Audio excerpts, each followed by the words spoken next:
where at the very top sits an implicitly trusted system. And you know what implicitly trusted system means? It means that to be able to trust a system, a higher system has to issue a certificate saying they trust you. But at the top of that hierarchy, it is implicitly trusted. Nobody questions it. And on top of this hierarchy, the root DNS, as we would say, are maintained only by a handful of organizations. Hindi ko na sasabihin ko sino sila, but you can research. Most of these organizations reside in the United States.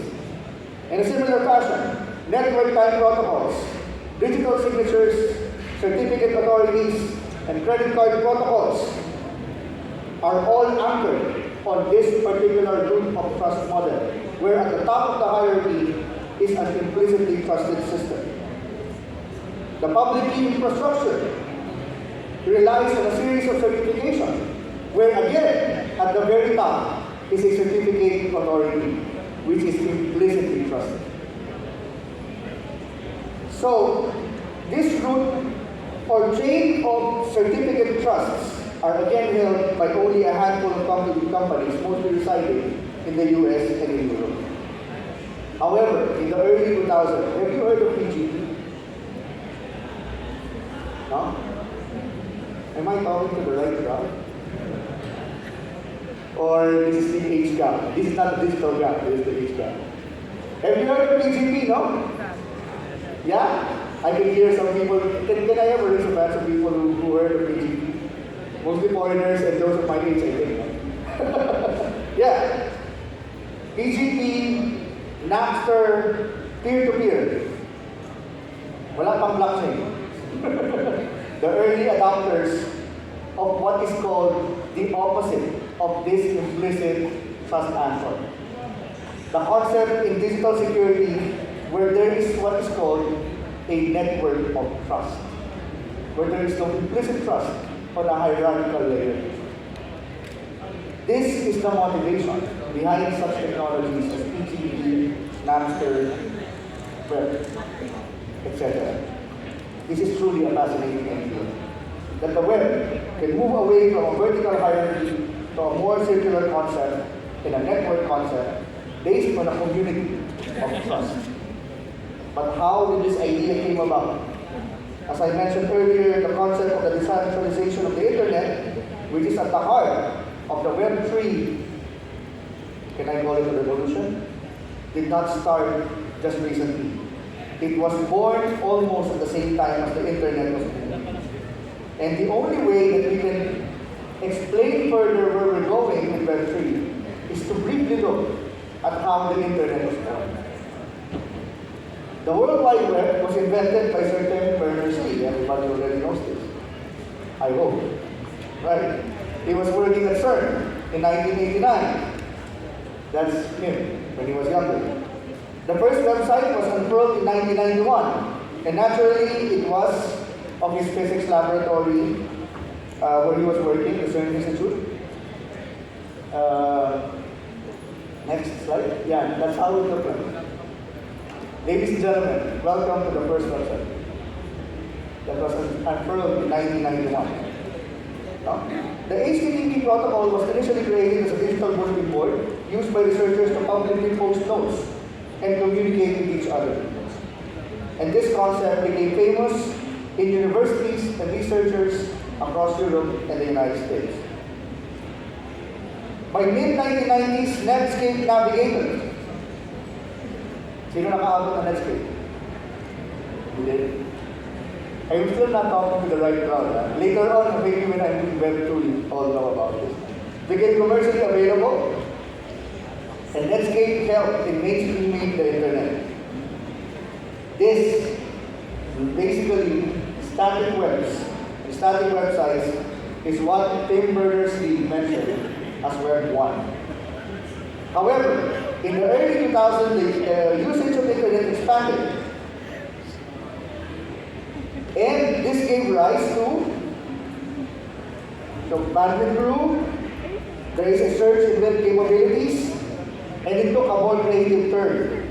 A new group of avant-garde technologies emerged fresh from college and universities and gave rise to dynamic content.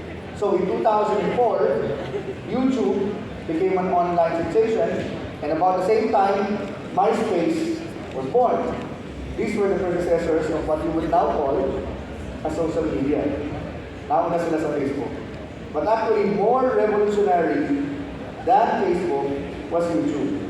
Because, and this is an important concept, so that we understand how regulators should think about the Web3. This is a very important concept. Why do you think is YouTube very important in this realm? Why? It is for the same reason that Netflix, etc., became famous today.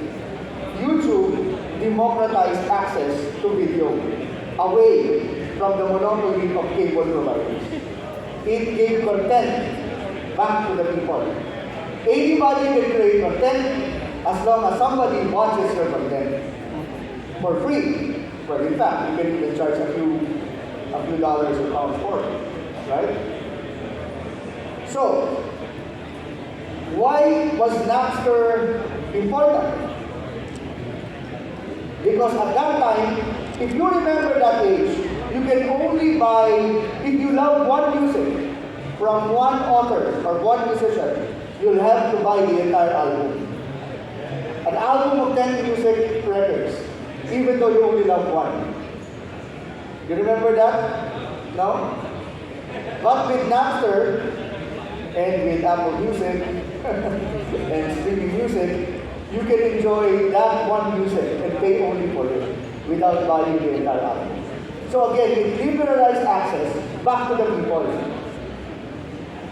It democratized access to information.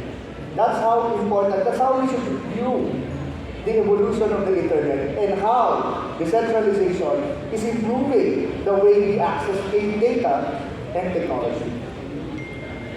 Let there be no mistake, today we are still in Web 2.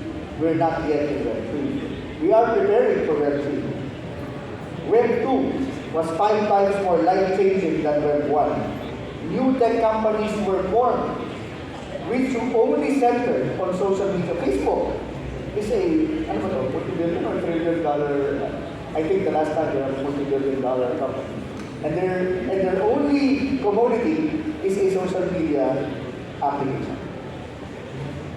But now, we are talking not of kilobytes, not of megabytes of data being processed, but petabytes of data being processed on a per hour basis.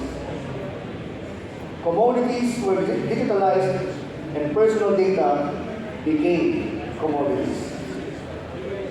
And so, as the internet expanded, maintaining it has become cumbersome. The root of trust system was put in place in the early 2000s as a response to the rapidly increasing cyber attacks and fraud. However, in the shadow of the internet, cyber activists emerged, questioning how evidently the internet, while expanding its platforms and providers, are converging only to a small number of tech giants. Not only that, governments started to exercise their power over content. Censorship became prevalent. It's not government's fault, because as social media expanded, fake news abound, and even national governments are being threatened.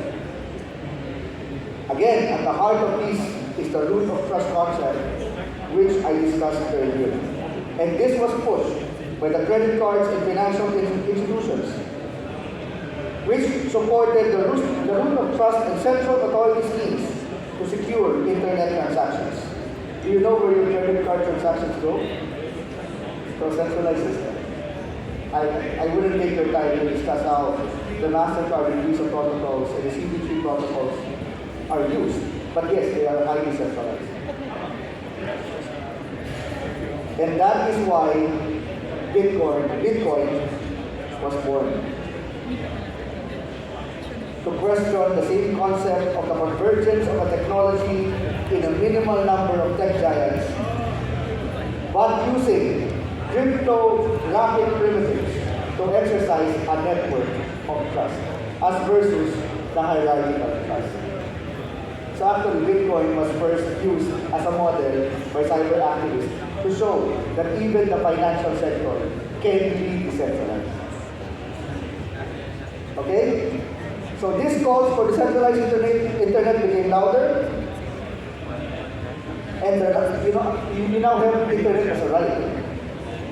Peer-to-peer transactions boom, freedom of software, open architecture, and open data sets became buzzwords. Amidst this context, as I mentioned, Bitcoin was born in 2000. And so now we are talking about Web3 and its central idea of decentralization. And our government should view, or governments should view, how the Web3 should evolve. As I mentioned earlier, there is a debate as to what form the next great iteration of the web would happen. But this next iteration has a consensus. It is by putting data to the people in a highly decentralized web that puts the power into the masses and away from regulators.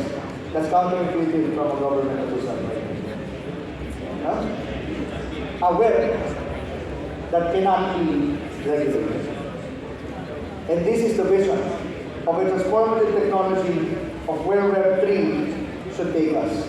And the key word here again is decentralization. Remember your P2P sharing systems. Remember that Napster at the time was illegal, although I have it. Remember that PGP at the time was illegal. And what do they have in common? They changed the game by moving away from that central trust authority system to a network of trust. For those who are academics, go ahead and search about it. It is what gave power to blockchain. And this is where this Web3 journey takes us. Imagine an internet where transfer of data is truly anonymized, where data being requested is available, but its components are stored in decentralized systems, not in a monolithic server that contains all your information. Access to this particular decentralized data is given through a non-reversible cryptographic primitive which is used as the reference key and which changes depending on the requesting entity or machine. I just mentioned something. What do you call that? Tokenization. And your non-fungible tokens. Imagine an application where contracts are enforced automatically as conditions are met. Contrast this with the need for an arbiter or a contract enforcer. Imagine further that while we call these contracts, there can be any type of agreement, such as self-fulfilling agreements that are not subject to human interference, automatically granted upon the completion of particular incidents. Imagine, for example, achieving a diploma. A secure diploma, hindi yung nadadaya na diploma. Not the regular diploma, a legitimate diploma. Just because you took modular trainings on a lateralized scheme.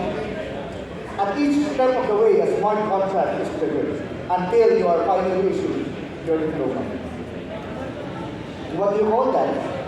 Smart contracts, which is now being practiced in smart chains, in the supply chain. Of course, I do not need to remind everyone about the importance of payments and the ubiquitousness of cryptocurrency. That is not hard to imagine nowadays, as the Philippines is the second most advanced adopter of cryptocurrency in the world.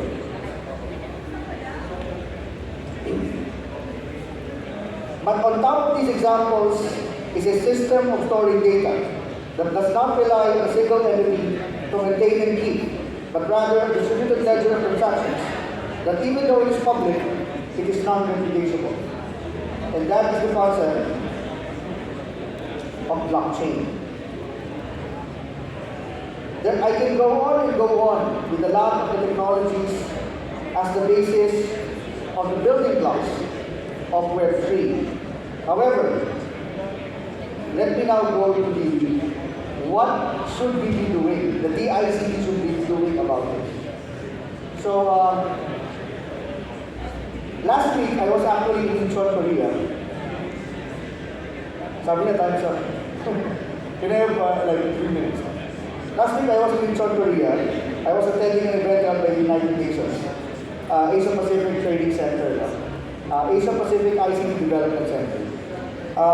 And various participants from different nations around Asia shared their best practices, current projects, and future plans.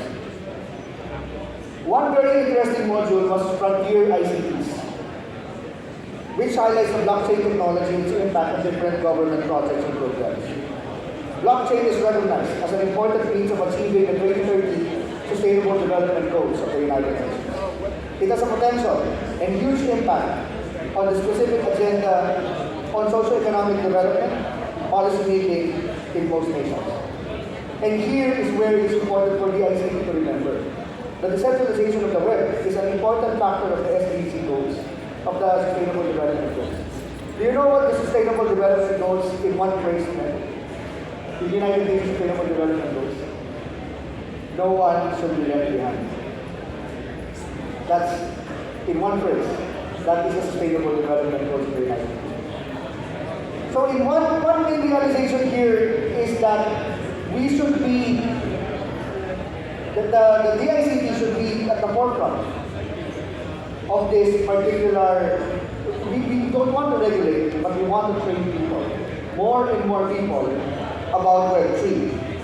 And this is where the development of the ICT Academy is. No? We would like to announce also that we are developing the ICT Academy. Can you show us the slide of the ICT Academy? Ayan, that's how it looks like. It's in Valenzuela. And the trainings that we will be giving there are based on the 4 emerging technologies: animation and graphic design, which is mainly used for gaming, cybersecurity, robotics, process automation, and blockchain cryptocurrencies.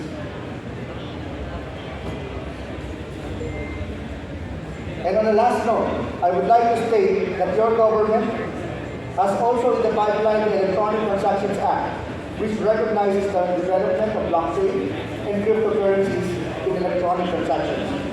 We also have pipeline in the Senate, the E-Government Act, which would require all schools at being led by DICT to provide trainings on blockchain, cryptocurrency, cryptography, and other frontier technologies. So, in conclusion, I would like to state one word lang. Siguro ito yung conclusion ko. Yung stakeholder, yan. The key to making sure that all government programs are realized is through collaboration. So after this, I invite all of you to form your own industry board. Talk to us, and please be always be present in all our activities, no? And let's start collaborating. I'll give you one room in Valenzuela where you can teach your frontier technologies. With that, thank you very much. Magandang umaga.